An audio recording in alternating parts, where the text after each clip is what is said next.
June 19 ലോക വായനാ ദിനവുമായി ബന്ധപ്പെട്ട് പ്രധാനപ്പെട്ട 20 ചോദ്യോത്തരങ്ങളുമായാണ് വന്നിട്ടുള്ളത്. ആരുടെ ചരമദിനമാണ് നമ്മൾ വായനാ ദിനമായി ആചരിക്കുന്നത്? ഉത്തരം PN പണിക്കരുടെ. ലോക പുസ്തക ദിനമായി ആചരിക്കുന്നത് എന്ന്? ഉത്തരം ഏപ്രിൽ 23. PN പണിക്കരുടെ മുഴുവൻ നാമം എന്ത്? ഉത്തരം പുതുവായിൽ നാരായണ പണിക്കർ. PN പണിക്കർ ജനിച്ചത് എവിടെ? ആലപ്പുഴയിലെ നീലംപെരൂരിലാണ് PN പണിക്കർ ജനിച്ചത്. ജൂൺ 19 വായനാ ദിനമായി കേരളം ആചരിക്കാൻ തുടങ്ങിയത് എന്ന്? ഉത്തരം 1996 മുതലാണ്. ഡിജിറ്റൽ സാങ്കേതിക വിദ്യ ഉപയോഗിച്ച് പുസ്തകം വായിക്കുന്ന രീതി അറിയപ്പെടുന്നത് എന്ത്? ഉത്തരം വായന. ആദ്യമായി മലയാള ലിപി അച്ചടിച്ച ഗ്രന്ഥമേത്?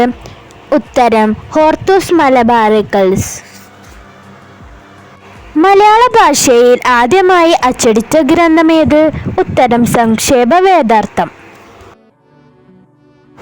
കേരള വിദ്യാഭ്യാസ വകുപ്പ് വായനാ വാരമായി ആചരിക്കുന്നത് ജൂൺ 19 മുതൽ ഏത് ദിവസം വരെയാണ്? ഉത്തരം ജൂൺ 25 വരെ.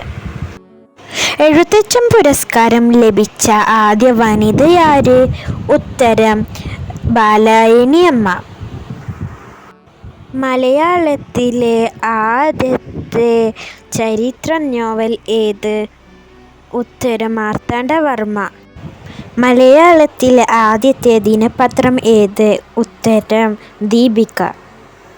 മലയാളത്തിലെ ആദ്യത്തെ ലക്ഷണമൊത്ത നോവലായ ഇന്ദുലേഖയുടെ കർത്താവ് ആര്? ഉത്തരം O. ചന്തുമേനോൻ. എഴുത്തച്ഛൻ സ്മാരകം എവിടെയാണ് സ്ഥിതി ചെയ്യുന്നത്? ഉത്തരം തിരൂർ തുഞ്ചൻ പറമ്പ്.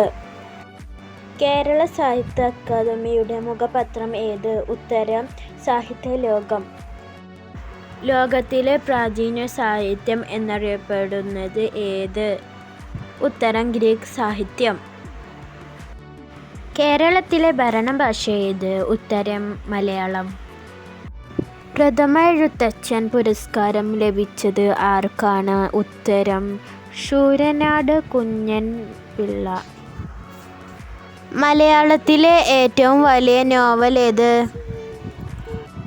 ഉത്തരം അവകാശികൾ. എഴുത്തച്ഛൻ പുരസ്കാരം ഏത് വർഷം മുതലാണ് നൽകാൻ ആരംഭിച്ചത്? ഉത്തരം 1993 മുതൽ. ഇതുപോലത്തെ വീഡിയോസിനായി സബ്സ്ക്രൈബും ഷെയറും ലൈക്കും ചെയ്യണേ.